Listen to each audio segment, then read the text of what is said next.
You're listening to Hungry for More, an Epicurean's Dilemma, and I'm your host, Trish Close. Today's episode sponsored by the Culinary, gourmet provisions, and fine kitchenware. Chef Becky on the podcast today. That's Becky McGrath. She is the head chef, the chief at Burgerville, fast food chain located in Oregon. She's from Portland, also from a large family, lots of siblings. She says this is really where the Cooking 101 started. Her parents made all the kids help out in the kitchen when it was dinner time, lunchtime, breakfast time. You got it. It wasn't, though, until she saw something on the Today Show that light bulb went off for her. And she said, I want to be a chef. Off to culinary school right after high school. And then she got accepted to a culinary school in Ireland. It's very specific. She'll explain the significance. She comes home. She works at a few pubs, New Season's grocery store for about a decade before the call for Burgerville comes to her. And she snatched it up. She really appreciated their philosophy when it comes to creating food because it's right in line with everything that she believes in. Sourcing local, supporting local farms, local ranchers, and then taking that and turning it into something incredible. Burgerville started as a single restaurant in 1961. They've expanded to about 39 stores across Oregon. And this idea, their philosophy, their list of local partners that they use for their milkshakes or onion rings, all of this really spoke to Becky. And she'll explain why this really is the perfect fit for her. Here's Chef Becky. So in doing research on you, your last name didn't pop up like anywhere.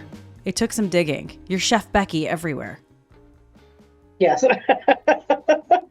So finally, That's so funny. finally, I found an article that said Becky McGrath. That is you. That is me. Okay. Woo. Yes. What article did you find? I'd have to look it up. I think it was an article on Burgerville that you were changing the menu, maybe like some new changes were coming to the Burgerville menu. And so it was a gold mine for me because I did get some bits and pieces about you. But before we get into all of that, I want to introduce you properly. Chef Becky McGrath, you are the chef of Burgerville, the burger chain, I guess we could say, in the Pacific Northwest. Tell me a little bit, well, I'm getting ahead of myself because I'm so excited to talk to you about not only your job, but really how you got to this point. So welcome to the podcast. Thank you for being here. Thank you so much for having me. You said you do a lot of podcasts? I listen to a lot of podcasts. Oh, okay. Gotcha. So first, Chef Becky, I want you to tell me where you're from originally. Northeast Portland. So you are an Oregon girl. I am an Oregon girl. My folks moved us here when I was 1. So I am a Pacific Northwest girl and I love it here. I love that. You are from a big family. I am. I have 7 siblings. Woo! Girl. Oh. Where are you in the lineup? I am in the middle. I'm as in the middle as you can get with even numbered siblings.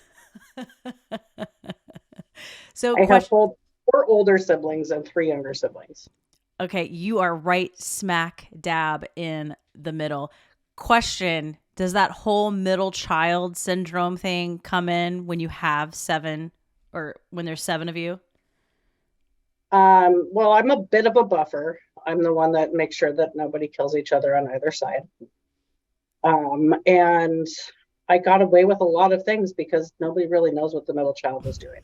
They're more concerned with making sure the oldest one doesn't kill themselves doing something stupid, and the youngest one is not running off a cliff somewhere. I love it. I love it. I also read that your parents were, I don't want to say foodies, but food was important growing up, right? Yes. Tell me about that. Food was very important growing up.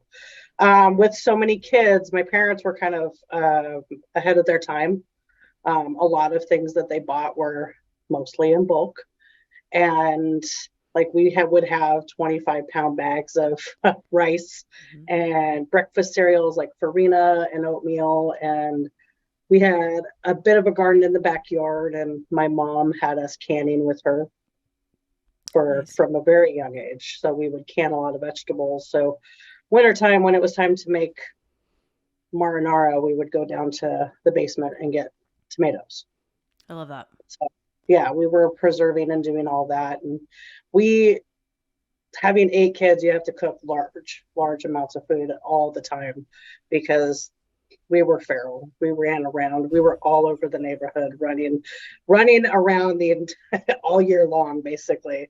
So it took a lot to feed us. And my mom would say all the time, I'm not cooking for all of you by myself.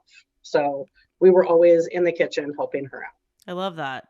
Well, it teaches you so much. I mean, whether you're helping prep, you're actually helping doing the cooking, or even the cleanup, it shows you that the food doesn't magically just appear in front of you and then get whisked away like you're a princess. I mean, I think the same. My family, we did the same. I was, either told to clean up or help or do something. And I think it really does teach you a lot. It's true. You have a better respect for where it's coming from.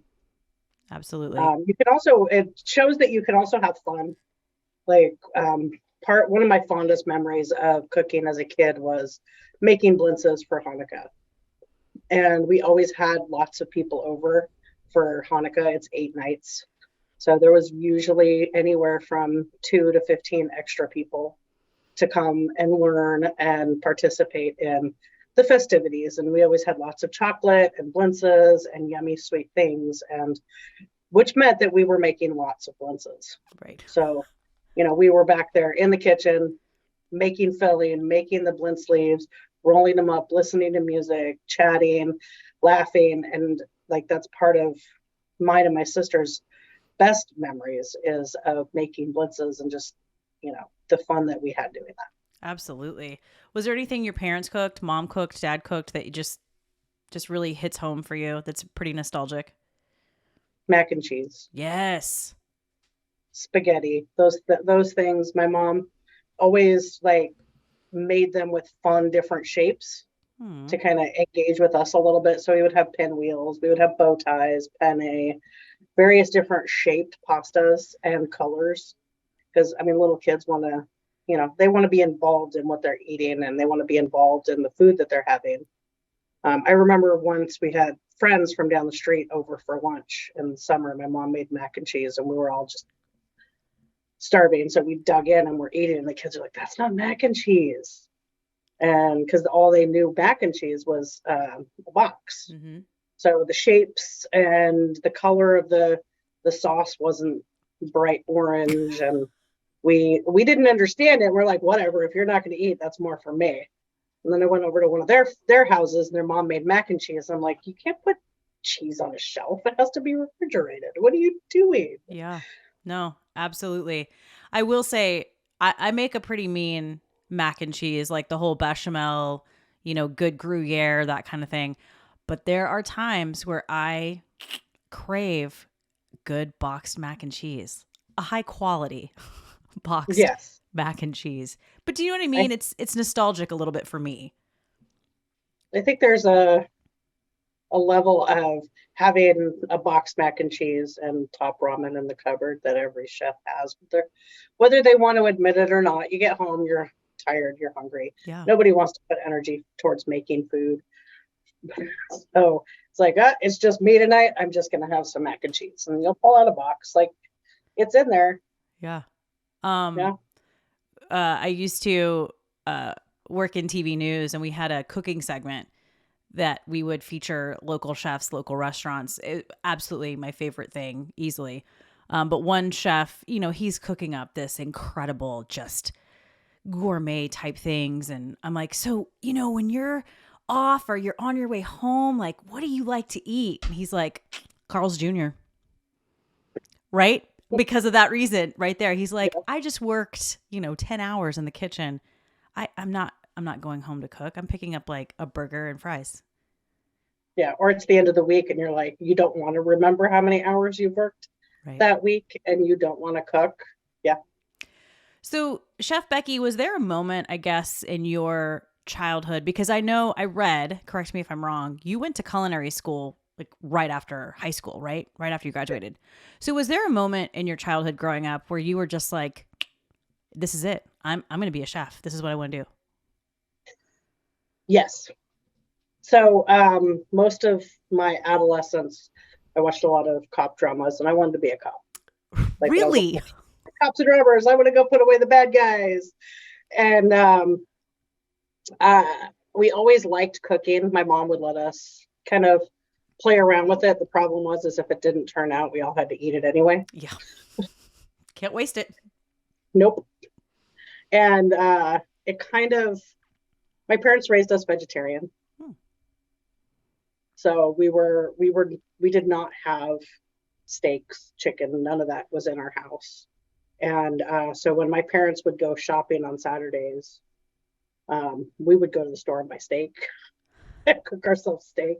Our neighbor kids are over there like, Mom and Dad are gone. We're going to go buy candy. We're like, peace out. We're going to get a T-bone. And so we had stashes of like cans of tuna in the house so that when they left, we could have a tuna sandwich. And so that, and then like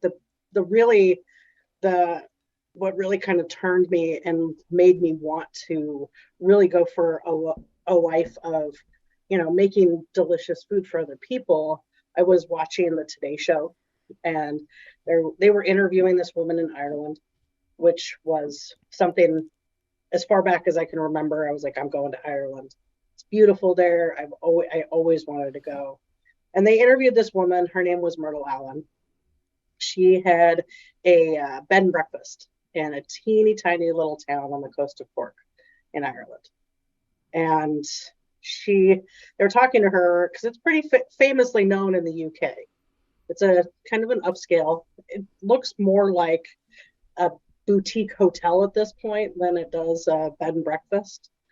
But when she got married, she didn't know how to cook. And her husband liked to eat, and he was a farmer. So she had to teach herself how to cook. And she began to enjoy it and began to continue to further her knowledge. And she was talking about how she went from a newlywed that couldn't scramble eggs to owning this bed and breakfast that has an extensively beautiful menu that really kind of captures the freshness of the area. And a lot of Irish food is not what people think it is. They kind of attribute it to bangers and mash and fried Mars bars and fried fish and chips. And there's a lot of really delicious, very, very like fresh food in Ireland. So I saw her being interviewed, and it's like, oh, wow, that place looks amazing. And I started looking into it, and she talked about her son and daughter-in-law who had a culinary school. And I was like, well, there it is. That's what I'm doing. Wow. And so I started, playing around more at home with recipes. And that's pretty much when I decided I was going to culinary school, and I started my path in that direction. And I like it. I loved working in restaurants. I still love working in restaurants. I love teaching people and helping them expand their knowledge base and their skill set. So amazing. You had like stars in your eyes a little bit. Yes, from this old lady that I'd never heard of before, from the minute I saw her. And I did go to her son and daughter-in-law's culinary school. Oh, no way. I did, absolutely. That was my goal, and I did it.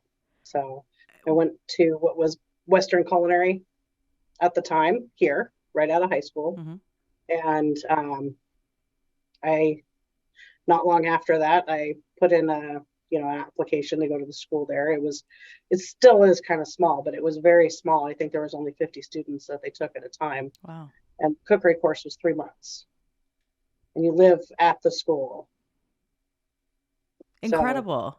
So, yeah, it was incredible.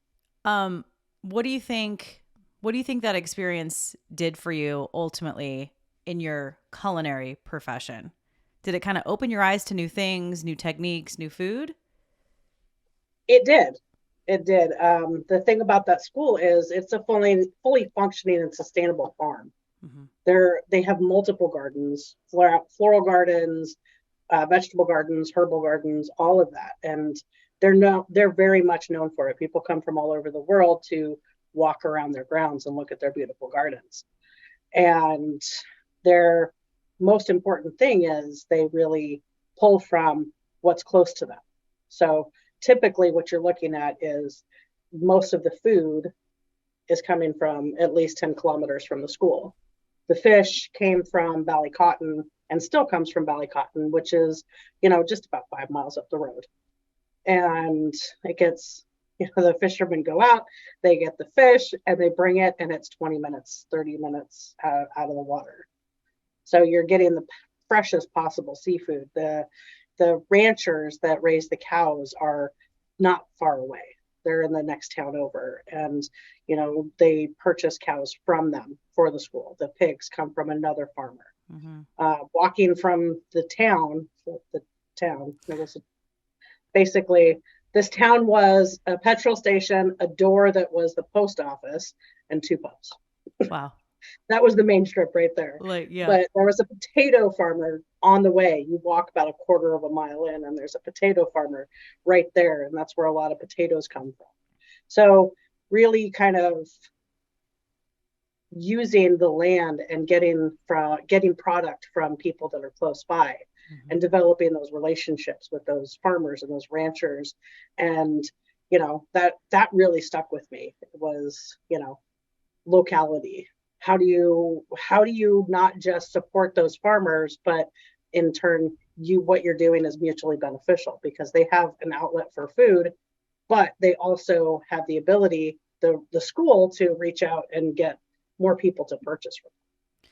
And it makes me so sad that that does exist in many places around not only the country but across the globe. But it does make me sad that it's we're having to get back to that. Right? It used to be that way. We got away from it. And now I think folks like yourself, we're trying to get back there, because like you just said, it's not only better for us, for our bodies to be eating things that are a few minutes outside, but it's also, we're supporting ranchers, farmers, fishermen, all of it. Yeah. Yeah. A few weeks ago, we went and visited the farmer that grows our onions for our Walla Walla onions. And, it's about 4 hours from here, 3.5 hours from here. And, going and meeting up with them and walking the fields and walking the plant that they take the onions to, and kind of separate them out as to where they're going and cure them. Like, it was just amazing to have that time. Like, we've been working with them for over 15 years. And it's not a transaction to us, and it's not a transaction to them. Love it. It's a relationship. So it's a partnership, and they're very proud of the product that they grow. And so are we. We're very proud of it as well. We're really grateful that we're able to use an heirloom variety from the same people and support the same farmer. I love it. I love it. My grandmother was a farmer. I'm from South Carolina, and she absolutely was, not large scale, but for us, right? Like, she grew corn and beans and tomatoes and cucumbers for us. And so she would put those up, either, we would preserve the corn and freeze it and all those things. And I'm bummed at myself because I didn't appreciate it then as much as I appreciate it now. Like, first of all, the hard work, the back-breaking work that she went through to keep up with this garden and feed us, right, when we would come over. But I think now I look back and I'm just like, man, Granny just killed it. She killed it out there in the garden. She did amazing work. And I wish when I was 8, I could have appreciated that more. I was at a lunch just last week, and some of the salad and some of the dishes, they were talking about how the vegetables in these dishes were literally picked maybe an hour ago from a few feet away from us. And I'm not trying to get woo-woo or like, silly about it, but there is something special about that when you're pulling something from the earth that you put in, and this beautiful thing came out, and now we're taking it and transforming it into something incredibly delicious. There is something very special about that. You can't deny it. That's true. The flavor is impeccable, Yep. right? And you really can't deny that there is a flavor difference between, you know, picking a zucchini right now Mm-hmm. from the garden Mm-hmm. that's been cultivated and tended, and it tastes like summer. Zucchini's always tasted like summer to me. Yeah. I love that flavor. And then you go to the store in December and you get zucchini and it doesn't taste like anything. Right. Right. So there's a difference between growing something in season and having that like attention paid towards, not just seasonality, but the craft that Mm-hmm. really comes with farming. And like you said, the backbreaking work. I mean, your Absolutely. grandpa is like a flipping beast. Yeah. Like, so there is a respect there that I think is missing for a lot of folks because they're so separated Mm-hmm. from their food. And I'm not going to put names to this, but I did have a conversation with an adult about 10 years ago who didn't really put together that carrots were a root vegetable and what that meant. Interesting. He was fairly disgusted that he was eating something that was grown in the ground. Like, Oh, good I was grief. like, where do you know where potatoes come from? He didn't really think about it. He didn't have this idea of how the food is grown. So we've been separated from our food so much that, there are people who don't put that carrots come from a farmer, somebody who put their love and compassion or Mm-hmm. passion into growing that food. They just know that it comes from the grocery store. Right. 1000%. And I'm going to say I was the same way at some point until I really started to, not that I knew that carrots came from the ground, but I think the appreciation wasn't there. Right. So like Mhm. I understood all of those things, but I think now as an adult and my passion for food and farms and ranches and all of that, I think now I do definitely have that appreciation from where food comes from. It's not, we don't just get it from the grocery store. Some human had to, you know, make this happen for us. I love the fact that you said, I'm going to culinary school. I'm going to this culinary school in Ireland, and you did it. You made it happen. Yeah, I mean, it literally was, I was young. I had zero ties to anything, right? I Mm-hmm. was my family. I had my family, but I didn't have anything that was holding me back. So I literally just went and spent 6 months there. I went to that 3 month course, and then I spent 3 months pretty much doing whatever the heck I wanted to. But, when I came back, I really had a different appreciation for like where our food comes from For sure. and like who grows it. And I like you said, I knew, where the fruits and vegetables come Mm-hmm. from. You know that it's a plant that comes out of the ground or a tree, right? You understand these things, but when you have a connection to that farmer, to that rancher, and you have like a face that is, the person that's there, when you have that connection, it's different. I And totally agree. everybody, I think, deserves to have that kind of aha moment, right? I was listening to this video where they're like, everybody should have to work in the service industry, and I was like, it's funny because all service people say that, right? Everybody should have to work in the service industry so they know what it's like. And I'm like, yeah, but everybody should have to go and actually pick fruit off, Mm-hmm. pick strawberries. It's not easy. It's hard work. Mm-hmm. And when you start to look at that, your appreciation for purchasing and just throwing away food changes, right? You're going to purchase what you need versus your aspirations of what you're going to eat that week. Yeah. I mean, grandma would say, I'm picking beans today. If you help granny out, she'll give you $5 for every bushel. And I was like, I could do that, a bushel. And I'm, like 12 years old. So Mm-hmm. I have a ton of energy, whatever. Go out there. It's hot. South Carolina, it's humid.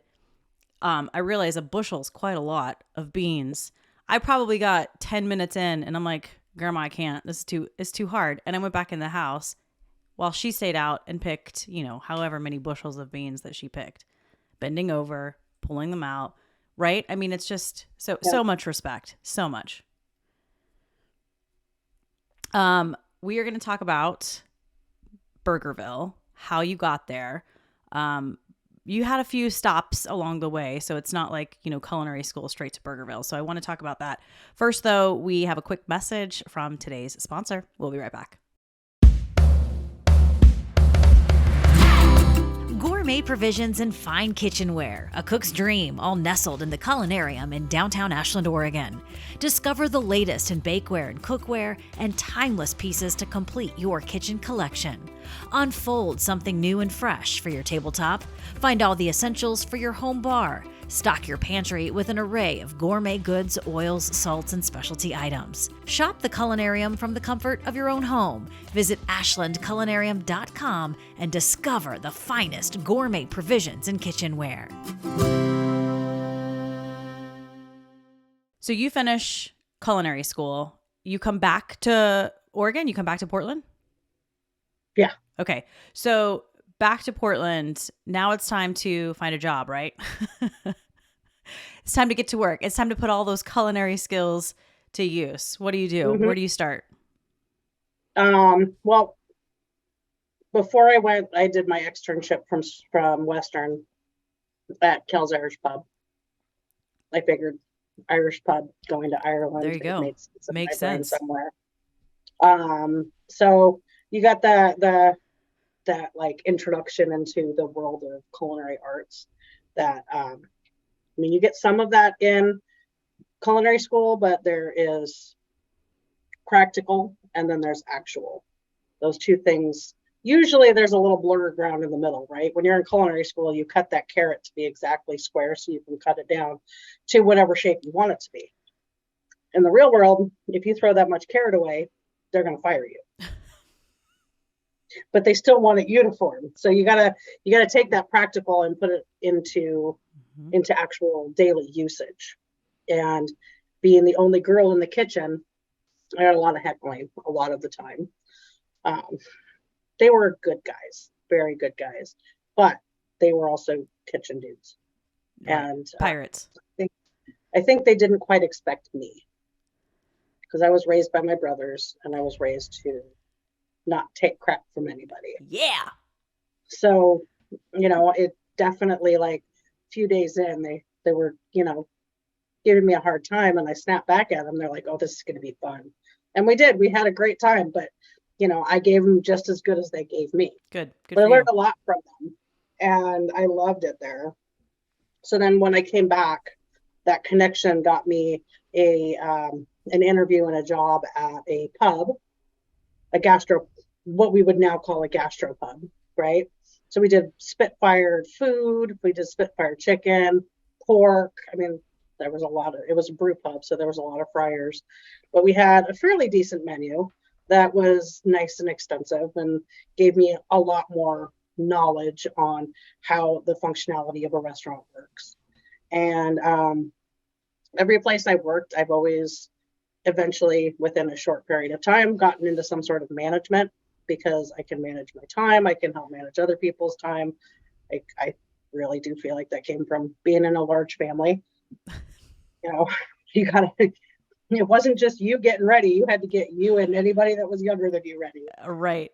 So, I learned a lot of that, and I've worked in, some mostly family-owned smaller restaurants in Portland.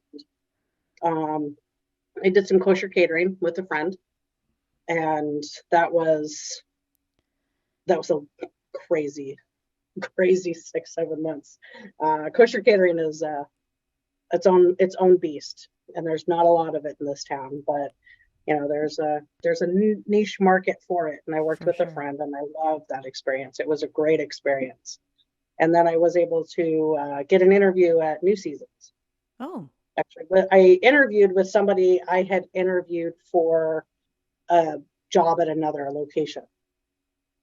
And they wanted me to start at this other restaurant. They wanted me to start. And my sister was getting married right when they wanted me to start. I was trying to interview for a few weeks later. I'm like, I'm interviewing for a job, but I need a few weeks.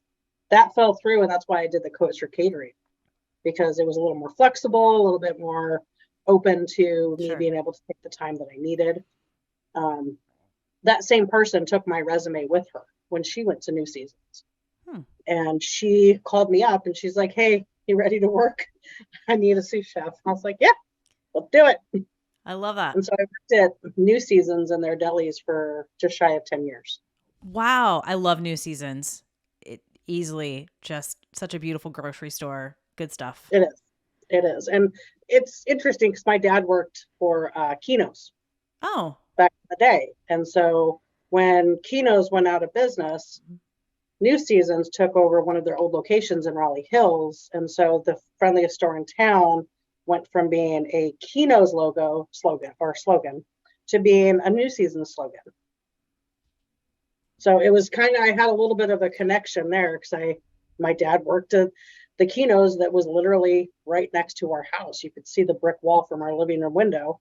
And so we grew up in that store. crazy. My Full mom didn't go circle. grocery shopping. She just sent us over there. She's like, I need this. Go get some money from you. Yeah. Yeah. That's full circle. Yeah, it's interesting. Well, it's not. Portland's small. Right. Portland is a fairly small town. So, the more you live, the smaller your world gets. The more people know somebody who knows somebody who knows somebody, Sure. right? It's the 7 degrees of the McGrath family. I love that. So kosher catering, you said that was kind of crazy. Like, were there interesting challenges that came along with that job? Yes, I am Jewish, Right. on my mother's side, but we were not raised in a kosher household. Okay. So I didn't really know all the kosher rules. Oh. And you think, if you don't know it, you typically just go, okay, so can't have a cheeseburger, right? Don't put animal with animal product with animal product, right? You can't have dairy and Oh. you can't have a cheeseburger because you can't put the milk from the animal with the animal meat. Got it. There's a lot more rules to it than that. There is a very definitive set of rules for either dairy, kosher, parv, all the different areas of being kosher, right? So there's a lot of rules around it. Right. And I have a few Jewish friends, and just hearing what they have to say about certain meals and holidays, you do not mess around with those rules. It is No, you don't. very strict. No, you don't mess around with you can't use the same utensils for eating kosher for either dairy or meat. Right. You can't. And parv, right? They're different things. So what you'll usually find is some sort of plate, spoon, cooking utensil, whatever it might be, with paintbrush on it, like paint, some sort of nail polish or something on there to color code it. You have more than one fridge, more than one dishwasher if you have a dishwasher. Like there's a lot to it. Yeah. And that's just for regular everyday use. Was that a good experience in a sense that you had it, or were you, like, at the end of it, were you just ready to, like, break some rules? No, I loved it. I absolutely loved it. The community that comes with it when you're at a synagogue and you're making a meal for everybody who is coming down for Kiddush, and you have all these people there. They don't treat the people in the kitchen like the people in the kitchen. They treat the people who are preparing their food like their family. Like, you come out and they want you to participate in, that hangout portion of it. They want you to be a part of their community because you are a part of their community. So it was a lovely experience in that aspect. They very much, the minute you walk in, you're part of their family. You can be Jewish, you could not be Jewish. Like, you're there. And that part I really loved. Yeah. It was difficult at first to be like, what do you mean I can't put butter on my steak? I like to have butter on my steak. I want butter on my steak. Right. So it was a little difficult to have rules that were not breakable, because I was used to breaking those rules when it came to food. Yeah. And so having that definitive line of, yeah, no, you can't do this, you can't do that. And having the rabbi come in and be like looking over your shoulder and being like, what you doing there? How's it going? Yeah. And, No pressure. yeah, no, you could not, like if we were making a meal that had meat in it, you couldn't have a latte in the kitchen. What? No. Not even in the kitchen? Nope. Wow. That is strict. Yeah. Yeah. I mean, I get it though. As it should be, yeah. right? Yeah. Yes. Yeah. So, and there's lots of reasons behind it. So it was fantastic.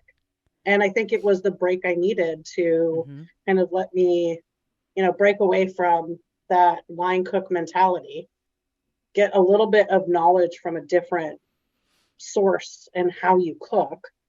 And I got to bring some of my knowledge into them because I did grow in a house that my mother wouldn't allow us to bring things like margarine in Yeah. Well, because she's if smart. we had it. Right, exactly. Like that stuck with all of us. Like we're like Kerrygold butter is the only thing that's allowed in our house. I love it. Yeah. So going in there and they're like, oh, we're gonna have meat, so we're gonna saute the vegetables with margarine. I was like, or olive oil. Mm-hmm. Like, well, we could do this. And so I kind of got to bring in a little bit of a different way of looking at things Sure. for how you can put things together. And it gave them a different perspective on it, right? Because they're like, oh, we don't have to use margarine. Right. I mean, they do for baking because you can't, Mm-hmm. don't take your dessert away from your Jews. We'll be very upset. They love our dessert. And if you're eating kosher, you can't have whipped cream on dessert at the end of the day, right? You have to have something that is got no animal products. Yeah. Yeah. So you finish up the kosher catering and then you go to New Seasons, correct? Mhm. Okay. For 10 years, you're at New Seasons. Yes, I mean, that is a stint. That's it is. a That's a good long stint. chunk of time, especially for chefs. I know how y'all operate. You bounce a little bit. I got to bounce a little bit. Yeah, you did. Have several stores, so I got to bounce a little bit. I Good. spent half that time in Hillsboro. Okay. Like they have their Ranko Station store out there, and I spent almost 5 years in that location, and I loved it.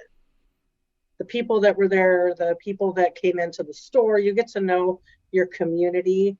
I had a fantastic time there, and I loved it. What I loved the most is, especially right in the beginning, is you pretty much could do whatever you wanted. Mm-hmm. We were open to create anything we wanted to put in the deli case, to make soups. Like there wasn't a whole lot of restriction around that. And it changed once we had a merchandiser come in. Her name was Jamie. She came in and she just put a little more structure to Mm-hmm. how we set up our deli case, which was wonderful because, I got to help develop some recipes. Our hot food bar was my world. I could go and do whatever I wanted over there. And I love to make soups, so I could make whatever kind of soup I wanted. And you have an entire grocery store of things to choose from. So fun. And you have to be mindful because you have to pay other departments for it. But, you could go out and go over to the beer and wine section and be like, all right, so I'm going to make a brisket, and I'm going to grab this bottle of wine. I'm going to put this wine in it. So there was a lot more ability to be creative there. That's wonderful. All right, let's talk about Burgerville. When did this opportunity come up for you? So the same person that called me to interview at New Seasons, Yeah. she had moved on to working with a different company. And she called me up and said, hey, so I heard about this opportunity. I think it's perfect for you. I think that you should put in an application. Can I give them your number? And we talked about it, and I told her yes. And they called me for an interview. And I came in and interviewed, and our values aligned up Mm-hmm. very much so. Mm-hmm. And it was great because leaving New Seasons, you have a strong appreciation for local farms, for local ranchers, small local businesses, because they really highlight those those items throughout the entire store. Absolutely. And, there's pictures of farmers all over the place in the stores, Right. right? So, coming to Burgerville, I didn't have to say goodbye to a lot of that. In fact, I got to keep that and bring it with me. And so really, this company respects the farmers and the ranchers, and they respect the animal welfare and how the animals are taken care of, and how the ranchers are taken care of, how the farmers are taken care of, Right. and develop relationships. So a lot of those things lined up. When was And this? so um this is my 8th Walla Walla season. Wow. I've been here 7.5 years. Wow. And yeah, I said that to my brother the other night. He looked at me and he goes, "It's been what?" Right. So Burgerville was looking for a head honcho, right? A head chef, really, to sort of maintain, create the menu. Mm-hmm. Okay. And that was you. I love this. I love this. I actually interviewed at the restaurant over by the convention center. Okay. So I left work. My sister works 2 blocks from there. I left work. I went over to her hotel, did my hair, makeup, changed my clothes, and walked across the street for my interview. Awesome. Had you been a customer of Burgerville like before this interview? Yes. Okay. So like I said before about us little rebellious kids going to buy steaks when our parents weren't looking. Yeah. We would go to Lloyd Center Mall. We grew up right in the middle between the Hollywood District and Lloyd Center. Okay. And we would go to the mall, and we would just go the long way and go to Burgerville and get cheeseburgers and eat them on our way to the mall. Yes. I love that so much. So you're a customer of this restaurant. I just want to mention this. Burgerville has a tradition of serving fresh food made with local ingredients. They started as a single restaurant in 1961, and that has now spread to 39. You have 39 restaurants? Okay. I have a couple experiences with Burgerville. A few people were like, "You've got to go try burgers at Burgerville." And I'm like, it's a burger. Like, you can't. Okay, sure. Holy crap. It was so incredible. Completely different. It tasted different. The milkshakes, holy shit. The milkshakes are amazing. So I guess my question for you, being in this, it's healthy fast food. It's on the website. It says that on the website. But I really do think that's true. And looking at the philosophy of Burgerville, it's different, right? Would you agree? Mm-hmm. It's different. You guys really do support local farmers and local ranchers. It's listed right there. I don't even know, like 20 something partners that you have. That we use regularly. Yeah. We've got a lot more than that. Yeah. But like there's some that we just use seasonally, like our, the Licati farms. We use them seasonally because Walla Walla onions only grow seasonally. Yeah. There's so many that I could name. There's so many of them. We use Chuckanuck cheesecake periodically in our milkshakes. I was raised by New Yorkers, and my mom is a little bit of a snob when it comes to New York things that are made over here. As she should be. As she should be. I was raised with a like, that's not cheesecake kind of an attitude. So Chuckanuck makes a cheesecake that is phenomenal. Their cheesecake is delicious, and it's just outside Bellingham. So, those kinds of connections are really important to us. And raised the way that my parents raised us, we were raised to appreciate our community and take care of our community. The thing that Jews do is somebody has a baby, you feed them. Somebody has a loss in the family, you feed them. Yeah. You have extra food, feed people. Yeah. Like, my Aunt Janet is always feeding, always got food around, feeding people. So it's that caretaking kind of mentality, right? You take care of those around you, and you make sure that there's nobody in your community struggling. So having that and coming here and having that same kind of mentality and really a way of life. Mm-hmm. Our motto is serve with love. And so when you really kind of break down what that means, who are you serving? Right. Right? Who's serving you? Who are you serving? And when you look at the word serve, it's, to me, it means to take care of. So that was really beautiful for me to be able to come into this and, really develop richer ties to our community and the people in it. Oh, it's so beautiful. And I think so. Southerners, I feel like Southerners and Jews get along really well because Southerners feed people too. Even if you've just eaten, did you eat? Like people would walk in the house in my grandmother's house, and she would say, "Can I get you? Did you eat? We just, we're eating whatever. Did you eat something? Here's food. Here's food. Here's food. Here's a casserole." They don't wait for a response. They're basically No. already making it. Right. Yeah. Sit and eat. Yeah. How dare you not eat? So when you get to Burgerville, was it kind of like did you want to make changes, or did you have this idea of like, it's not broke, don't fix it? Like what were you wanting to bring to the table? What I wanted to bring was really looking at primarily at first, the seasonal offerings, mm-hmm. right? Our limited time offers. And I was, given a very quick rundown of what you can't touch. Don't touch the Walla Walla onion rings. Don't touch the summer berries. Those are things that, like, don't touch pumpkin. For the crying out loud, do not touch pumpkin. You will have so many people in an uproar. So there were certain things, like the first things I was actually tasked with was, they're like, we want new holiday shakes and we need 2 burgers to end the year. Okay. Start with that. Right. So that's what I started with. And it just, you don't want to take such an established menu and change it too much. No. Because, people come here for a reason. The original cheeseburger is very iconic to this area. Yeah. Right. The spread is very iconic to Burgerville. So coming in and being like, I'm going to change all this, that wouldn't have worked. That wouldn't be serving with love. So what I wanted to do is really continue to emphasize the locality. Right. I have a lot of family back east, and you tell them that we have Marionberry shakes. They're like, what's a Marionberry?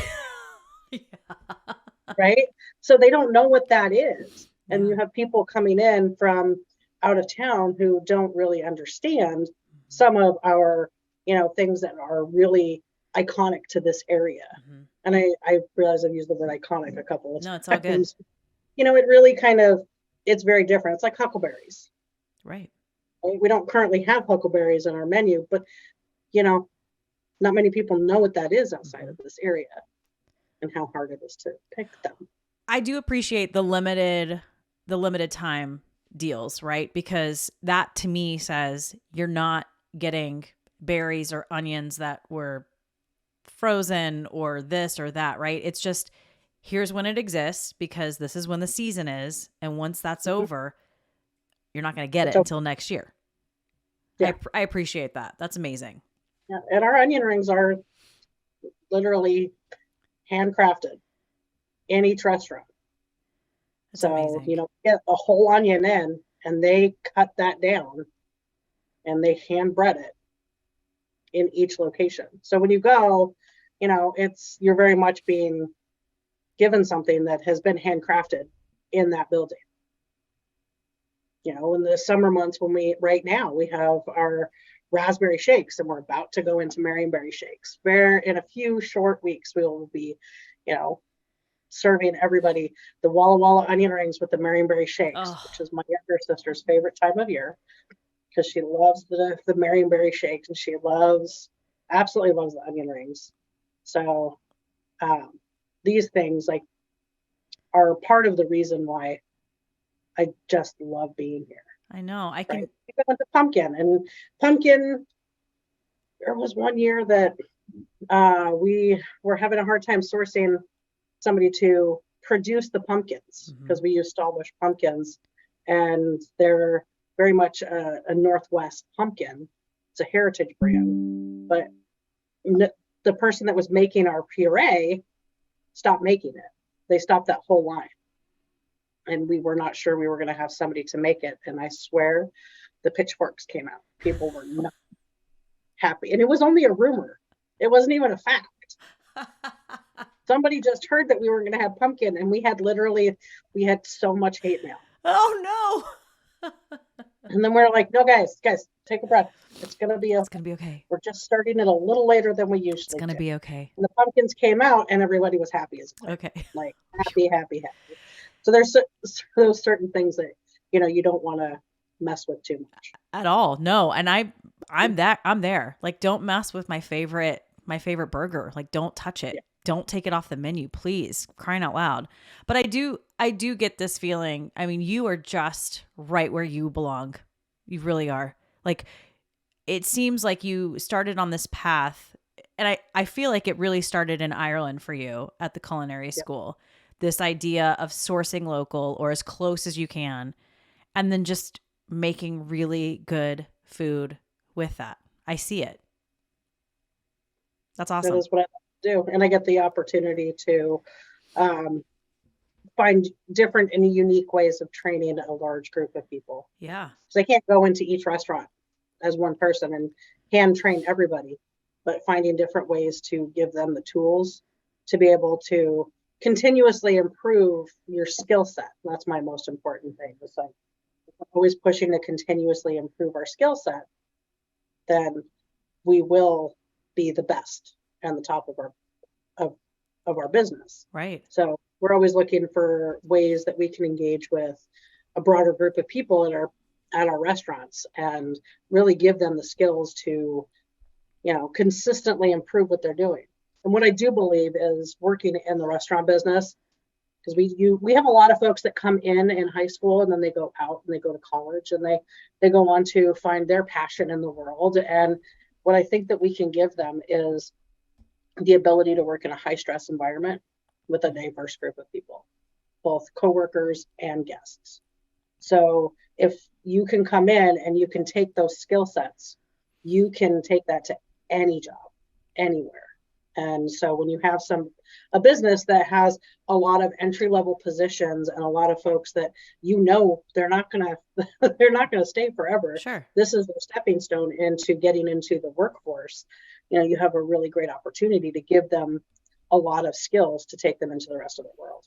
Well, and how do you ensure that? Because you're, as Chef Becky, I mean, you have those skills. You could, probably kill it at every Burgerville location. How do you make sure your philosophy, your skills, your idea of how food should be prepared, cooked from start to finish, how do you make sure that is relayed over to all of these 39 stores, all of these employees? So it's on us to consistently, re-engineer how we're looking at training and how we're looking at engaging with our crew. Sure. And how they engage with the world, right? Because that has evolved over the course of time. Like the way that my nephews and nieces are learning right now is very different from how I did. It is extremely different. Like I do have a nephew that is about to start his senior year in high school, and he's been taking culinary courses. And the way in which he engages with his chef there is very different than how I engage with my culinary chefs. Right. So he learns very, very differently. A lot of our younger crew, they learn through videos. They don't want to sit down and read it. They don't. And that's very, very apparent when you start to ask them questions about recipes and they're like, oh, I didn't see that. Oh, I didn't see that. You have to try and meet them where they're going to get the most information. Of course. So, consistently you have to have it written. There has to be a recipe. There's no way around it. There has to be some form of recipe written down for people to follow. And so we have that. We have training videos, and we have a source for them to go to one location to look at those training videos. And we train hands-on with their district managers. Okay. Right. So those district managers get trained hands-on by me in one location so that they can learn like what the process is from start to finish and what the end result should look and taste like. Right. So they can take that and train their restaurants. Love it. Love it. Yeah, that's how you do it.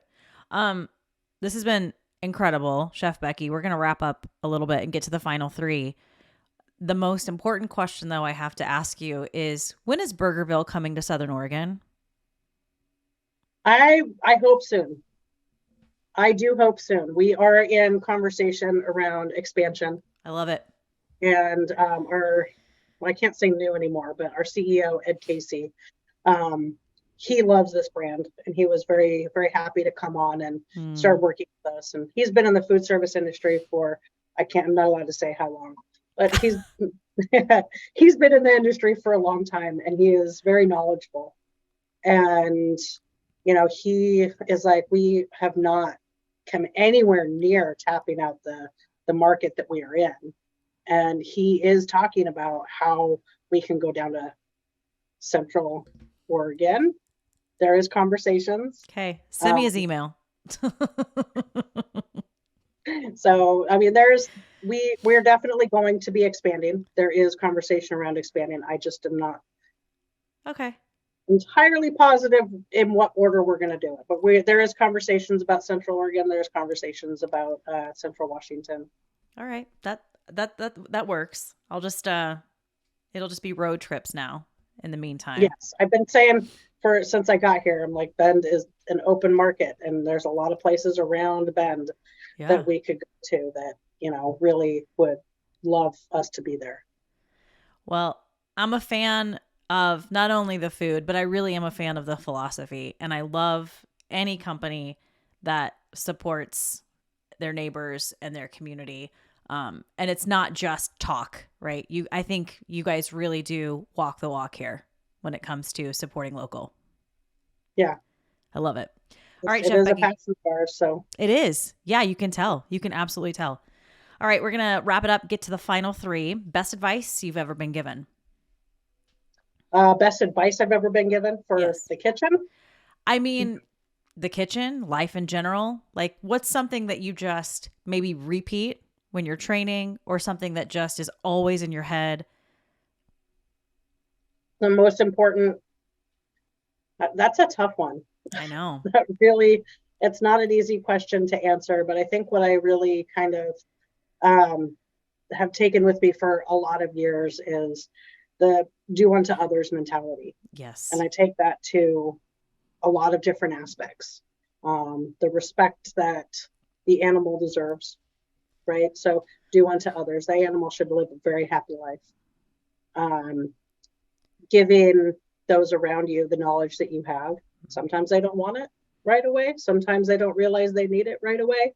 We all live in that, right? I know better kind of idea. But if we're constantly working with the idea that we can, treat others with respect and really consistently keep with that, sometimes it's more challenging than others. But if that's what is always behind us, that's what's important. Yeah. Especially, this occurred to me the other day. You never know what's going on with people. You never know what battles they're fighting internally. So just, my philosophy is don't be a dick. Yes. Yes. Just be nice. My friend has that sticker and I kind of want to get one. Yeah. But that's very much what it is. And it's like, it's a level of respect. We can't just demand it. We have to show it as well. Yeah. Yeah. Okay. What's your happy place? My happy place? Yeah. My happy place is cooking for my family. In whose especially kitchen? Especially in the holidays. Like in the holidays. Mostly my sister or my brother's kitchen. Okay. I have two siblings that have the best setup for our giant freaking family. And my brother Aaron has a giant Traeger that we get to go and play with and smoke food on. And I like cooking where I can have all of the control and also, participate in everything, right? I've got a cocktail in one hand. I've got no shoes on because they don't allow shoes in their house. And we're making something that is very family style. Yeah. You've got This is where I learned how to make large quantities of food. We got giant bowls of salad, giant bowls of vegetables, piled high mounds of meat, because Lord, trying to feed all those nieces and nephews is not Good grief. that's a lot. I feel So that's you. my favorites. I love that so much. I love eating family style. I love it. You're passing food to the next person. You're holding the bowl or the platter to help like let them get their serving. That's how that's how we eat. And I absolutely love family style. We had my nephew the other day who cooked up chicken wings on the grill, and he's running through the house with chicken wing in his hand, yelling, "I got beat." He's just like, yeah. Yes. I love it. Also, I also love the fact that you just have to be in control. You're the boss. Yes. Okay. In all things food and drink, what do you crave? What always sounds good to you? Food and drink? Yeah. Let's do it. Black Manhattan. A black My Manhattan. brother makes a black Manhattan that is our signature drink. Okay. For most of us. Delicious. Yeah. And a plate of meat, cheese, and pickled vegetables. I want a steak cooked rare, sliced up. I want some really yummy cheeses. It's a variety of pickled vegetables, some sort of horseradish and mustard. And I'm just like talking a big old piece of wood filled with all of these things. And then I just want a fork and a steak knife. And that's it. The plate is everybody's. And we'll sit around the end of the island and just go to town and eat. Yes. That's really where it's all at, because you're kind of, everybody has to be involved in the eating process and the conversation process. And it's nice to sometimes just feel like I've got a fork, I got a steak knife, let's go. Just like this, right? Just like this. Let's go. That's awesome. Chef Becky, you have been so fun. I'm so glad we were able to connect and do this interview. And I would encourage the listeners, the watchers, to really just do a little education on Burgerville, because it's not just another fast food chain. It's not. No, it really isn't. It is so much more than that. It is. And I feel good about people coming and eating the food that comes from there. And it's delicious. Trish, thank you. It's been wonderful chatting with you. I do love to talk about food and booze. Me too, girl. Me too. I could literally talk about food and geek out over food and drink most of the day. So I appreciate you. I appreciate your time. Thank you for sharing your story with us. I appreciate you. Thank you so much. You've been listening to Hungry for More, an Epicurean's Dilemma with me, Trish Glose. Today's episode sponsored by the Culinarium, gourmet provisions, and fine kitchenware. You can watch this podcast and subscribe on my YouTube channel. Just search Hungry for More. You can also listen and subscribe wherever you like to listen to podcasts.